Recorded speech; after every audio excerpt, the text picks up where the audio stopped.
আচ্ছা, সত্যি করে একটা কথা বলো তো, এই ভিডিওটা যখন তুমি প্লে করেছো, তার মানে কি এই যে বুকের ভেতরটা খুব বেশি পুড়ছে, খুব অস্থির লাগছে, বারবার মনে হচ্ছে কেন এমন হলো?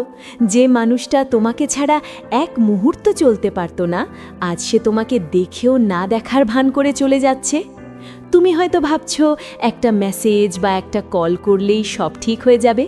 তুমি হয়তো ইউটিউবে অনেক ভিডিও দেখেছো পার্টনার ইগনোর করলে কি করব বা কিভাবে তাকে ফেরানো যায় এসব নিয়ে, কিন্তু বিশ্বাস করো, তুমি এখন যা করছো, মানে এই যে কান্না, এই যে বারবার তার খোঁজ নেওয়া, এতে তুমি তাকে আরও দূরে ঠেলে দিচ্ছ। তবে শোনো, আজ আমরা কোনো কান্নাকাটির গল্প শুনবো না। আজ আমরা এমন একটা গেম প্ল্যান নিয়ে কথা বলবো যার নাম ফিনিক্স প্রোটোকল। ছাই থেকে যেমন ফিনিক্স পাখি জন্ম নেয়, ঠিক তেমনই এই ধ্বংসস্তূপ থেকে তোমাকে উঠে দাঁড়াতে হবে। প্রস্তুত হও, কারণ খেলাটা এবার ঘুরতে চলেছে। দেখো ভাই বা বোন, যে তোমাকে ছেড়ে গেছে সে হয়তো ভাবছে তুমি ভেঙে পড়েছো, তুমি শেষ হয়ে গেছো। সে তোমাকে এখন করুণার চোখে দেখছে অথবা বিরক্ত হচ্ছে। কিন্তু আজ আমরা যে 7টি ধাপ নিয়ে কথা বলবো, এগুলো পার করার পর তুমি আর সেই আগের তুমি থাকবে না। তুমি এমন একজনে পরিণত হবে যাকে হারানোটা হবে তার জীবনের সবচেয়ে বড় আফসোস। আমরা আজ কোনো বদলা নেব না, আমরা শুধু এমন একটা পরিস্থিতি তৈরি করব যেখানে তার মনে হবে, ইস, আমি এটা কি হারালাম। চলো ধাপে ধাপে শুরু করি আমাদের এই রূপান্তর। লেভেল 1, গোস্ট মোড, পুরোপুরি অদৃশ্য হয়ে যাও। সবার আগে তোমাকে যেটা করতে হবে সেটা হলো গায়েব হয়ে যাওয়া। হ্যাঁ, একদম ঠিক শুনেছ। রিলেশনশিপ বা ব্রেকআপের পর আমাদের ব্রেন চায় আমরা যেন রিয়্যাক্ট করি। সেও এটাই আশা করছে। সে ভাবছে তুমি লম্বা লম্বা মেসেজ পাঠাবে, ভয়েস মেল পাঠাবে, বন্ধুদের দিয়ে ফোন দেওয়াবে। সে প্রস্তুত হয়ে আছে তোমার এই পাগলামিগুলো দেখার জন্য, যাতে সে নিজের মনে বলতে পারে, যাক বাবা, বেঁচে গেছি, ও তো পাগল। কিন্তু তোমাকে এই সুযোগটা দিলে চলবে না। তোমাকে যেতে হবে গোস্ট মোডে। এর মানে হলো তার পৃথিবী থেকে তোমার অস্তিত্ব সম্পূর্ণ মুছে ফেলা। এটা শুধু নো কন্ট্যাক্ট রুল নয়, এটা তার চেয়েও বেশি কিছু। তাকে ব্লক করার দরকার নেই, কিন্তু আনফলো করে দাও বা মিউট করে দাও, তার স্ট্যাটাস দেখা বন্ধ করো। যখন তুমি হঠাৎ করে চুপ হয়ে যাবে, তখন তার মনের শান্তি নষ্ট হতে শুরু করবে। মানুষ সেই জিনিসটা নিয়েই সবচেয়ে বেশি চিন্তা করে যেটা সে বুঝতে পারে না।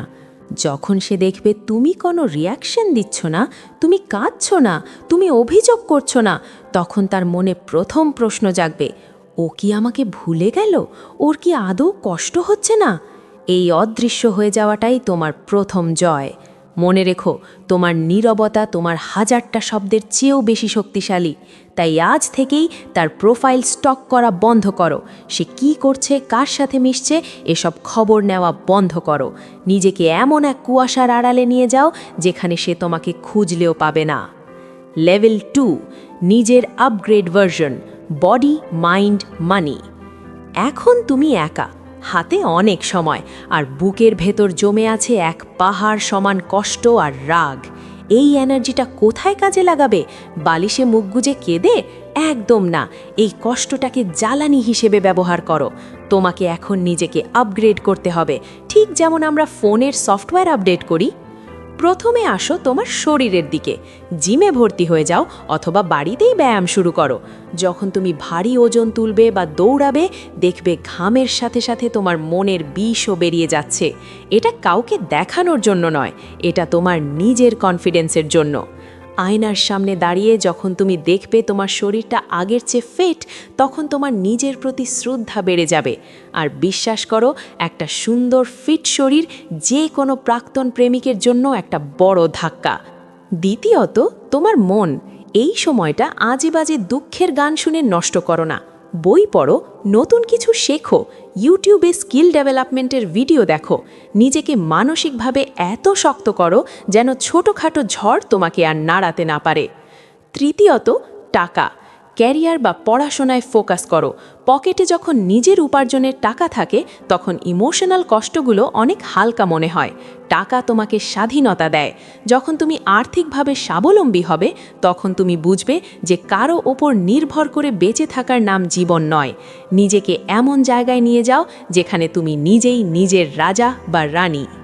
তুমি নিজেকে বদলাচ্ছ, কিন্তু সেটা তাকে জানাবে কিভাবে? সরাসরি মেসেজ করে? একদম না। তোমাকে ব্যবহার করতে হবে সাইলেন্ট ব্রডকাস্ট টেকনিক।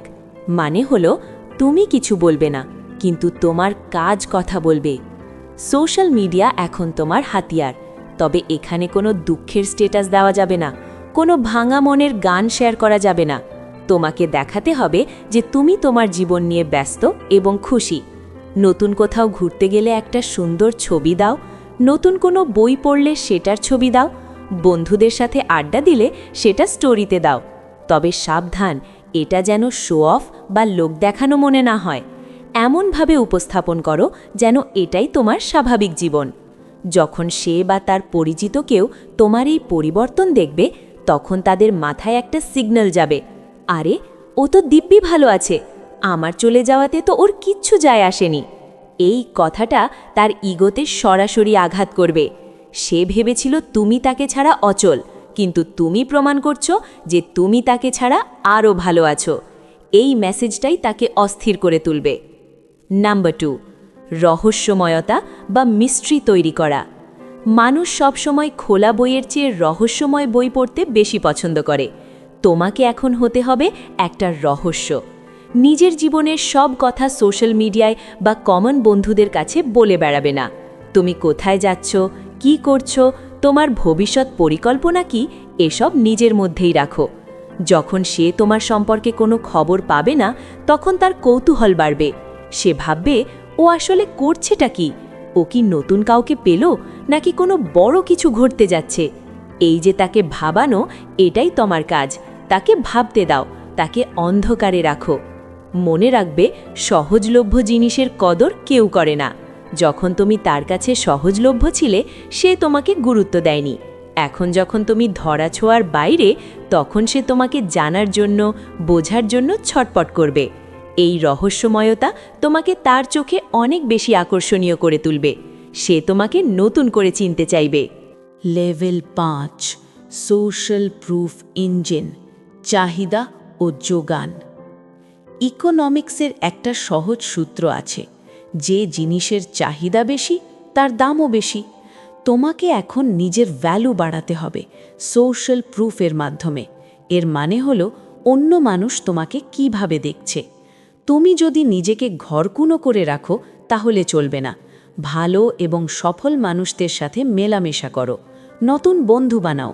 ছেলে হোক বা মেয়ে, সবার সাথে স্বাভাবিকভাবে মিশতে শেখো। যখন তোমার এক্স দেখবে যে অন্য মানুষরা তোমাকে পছন্দ করছে, তোমার সঙ্গ এনজয় করছে, তখন তার মনে হবে, সবাই ওকে এত পছন্দ করছে, আমি কি তাহলে ভুল করলাম? বিশেষ করে যদি সে দেখে যে বিপরীত লিঙ্গের মানুষেরা তোমার প্রতি আগ্রহী, তখন তার মধ্যে জেলেসি বা ঈর্ষা কাজ করবে। এটাকে বলে ফিয়ার অফ রিপ্লেসমেন্ট বা প্রতিস্থাপিত হওয়ার ভয়। সে ভাববে, আমার জায়গাটা কি অন্য কেউ নিয়ে নিচ্ছে? এই ভয়টা তাকে তোমার দিকে আবার ফিরে তাকাতে বাধ্য করবে। সে বুঝতে পারবে তুমি কোনো ফেলনা বস্তু নও, তুমি একটা হিরে ছিলে যা সে চিনতে পারেনি। লেভেল 6, ইনডিফারেন্স আর্মার বা বেপরোয়া বর্ম। সবচেয়ে কঠিন এবং গুরুত্বপূর্ণ ধাপ হলো এইটি। এত কিছু করার পর খুব সম্ভবত সে তোমাকে নক করবে। হয়তো একটা ছোট মেসেজ, হাই বা কেমন আছো, অথবা তোমার কোনো ছবিতে একটা লাইক বা রিয়্যাক্ট দেবে। এখানেই 99% মানুষ ভুল করে বসে। তারা উত্তেজনায় সাথে সাথে রিপ্লাই দিয়ে ফেলে, অথবা ইমোশনাল হয়ে গড় গড় করে সব কথা বলে দেয়। কিন্তু তুমি তা করবে না। তোমাকে পড়তে হবে ইনডিফারেন্স আর্মার বা উদাসীনতার বর্ম। তার মেসেজ আসার সাথে সাথে রিপ্লাই দেবে না, কয়েক ঘন্টা বা একদিন পর রিপ্লাই দাও, এবং রিপ্লাইটা হতে হবে খুব ছোট এবং বোরিং। কোনো প্রশ্ন করবে না, কোনো ইমোজি দেবে না। যেমন সে যদি জিজ্ঞেস করে কেমন আছো, তুমি বলবে ভালো, আশা করি তুমিও ভালো আছো। ব্যাস এইটুকুই। এই উদাসীনতা তাকে বুঝিয়ে দেবে যে সে এখন আর তোমার জীবনের কেন্দ্রে নেই। সে এখন তোমার কাছে আর 10টা সাধারণ মানুষের মতোই। যদি সামনাসামনি দেখা হয়ে যায় তাহলে ঘাবড়াবে না। হালকা একটা হাসি দিয়ে ভদ্রভাবে হ্যালো বলো এবং নিজের কাজে চলে যাও। দাঁড়িয়ে কথা বলার দরকার নেই। তোমার এই আচরণ তাকে বুঝিয়ে দেবে যে তুমি তাকে নিয়ে আর ভাবছো না। এবং বিশ্বাস করো, ভালোবাসার চেয়েও এই অবহেলা বা উদাসীনতা মানুষকে বেশি কষ্ট দেয়। সে তখন নিজেকে তুচ্ছ মনে করতে শুরু করবে। এখন খেলার শেষ পর্যায়ে তুমি নিজেকে গড়ে তুলেছ, তুমি নিজের ভ্যালু বাড়িয়েছ এবং তাকে বুঝিয়ে দিয়েছ যে তুমি তাকে ছাড়া ভালো আছো। এখন খুব বড় সম্ভাবনা আছে যে সে ফিরে আসতে চাইবে। সে হয়তো বলবে আমি ভুল করেছি, বা চলো আবার শুরু করি। এখন ক্ষমতা সম্পূর্ণ তোমার হাতে। তুমি এখন আর ভিকটিম নও, তুমি এখন গেম চেঞ্জার। এই মুহূর্তে তোমাকে খুব ঠান্ডা মাথায় সিদ্ধান্ত নিতে হবে। তুমি কি তাকে আরেকটা সুযোগ দেবে, নাকি তুমি তাকে তোমার অতীত হিসেবেই রেখে দেবে? এখানেই তোমার আসল পরীক্ষা। তুমি যদি তাকে ফিরিয়ে নাও, তবে সেটা হতে হবে সম্পূর্ণ তোমার শর্তে। তাকে বুঝতে হবে যে তোমাকে পাওয়াটা এখন আর সহজ নয়, তোমাকে অর্জন করতে হয়। আর যদি তুমি তাকে ফিরিয়ে না নাও, তবে সেটা হবে তোমার সবচেয়ে বড় বিজয়। তুমি তাকে ভদ্রভাবে বলতে পারো, আমি তোমার প্রতি কৃতজ্ঞ, কারণ তোমার দেওয়া কষ্ট আমাকে আজকের এই শক্তিশালী মানুষটা বানিয়েছে। কিন্তু আমার এই নতুন জীবনে তোমার আর কোনো জায়গা নেই। এই কথাটা যখন তুমি চোখের দিকে তাকিয়ে বলবে, তখন তার পায়ের নিচ থেকে মাটি সরে যাবে। সে বুঝবে সে কি হারিয়েছে। আর এটাই হবে তোমার আসল প্রতিশোধ। কোনো ঝগড়া বা গালাগালি না করে শুধু নিজের সফলতার মাধ্যমে তাকে দেখিয়ে দেওয়া। দেখো বন্ধু, এই পুরো ফিনিক্স প্রোটোকলের উদ্দেশ্য কিন্তু তাকে ফিরিয়ে আনা নয়, বরং নিজেকে ফিরিয়ে আনা। যে তুমি হারিয়ে গিয়েছিলে কান্নার সাগরে, সেই তোমাকে উদ্ধার করাই এই জার্নির মূল লক্ষ্য। যখন তুমি এই ধাপগুলো পার করবে, তখন দেখবে সেই মানুষটার ফিরে আসা বা না আসা নিয়ে তোমার আর কিছুই যায় আসে না। কারণ তুমি তখন নিজেকে ভালোবাসতে শিখে গেছো। তুমি তখন বুঝতে পারবে তোমার সুখ কোনো নির্দিষ্ট মানুষের উপর নির্ভর করে না। তুমি হয়তো অনেক ভিডিও দেখেছো যে মানুষটা ছেড়ে গেছে, তাকে কিভাবে মিস করাবো। কিন্তু আসল সত্য হলো, যখন তুমি নিজেকে মিস করা শুরু করবে, তখন পৃথিবী তোমাকে মিস করবে। এই জার্নিটা সহজ নয়, কিন্তু এটা অসম্ভবও নয়। তুমি পারবে, কারণ তোমার ভেতরে সেই আগুনটা আছে। যদি আজকের এই কথাগুলো তোমার মনের কোনো কোণে গিয়ে লাগে, যদি মনে হয় যে হ্যাঁ, এবার উঠে দাঁড়ানোর সময় এসেছে, তাহলে ভিডিওটাতে একটা লাইক দিয়ে দিও। আর তুমি যদি এই ফিনিক্স জার্নিতে আমাদের সাথে থাকতে চাও, নিজেকে নতুন করে গড়তে চাও, তাহলে চ্যানেলটা সাবস্ক্রাইব করে আমাদের পরিবারের একজন হয়ে যাও। কমেন্টে লিখে জানাও দ্য গেম চেঞ্জড। আমি দেখতে চাই কতজন আজকের পর থেকে নিজের জীবন বদলাতে প্রস্তুত। ভালো থেকো, নিজের খেয়াল রেখো। দেখা হবে বিজয়ের মঞ্চে।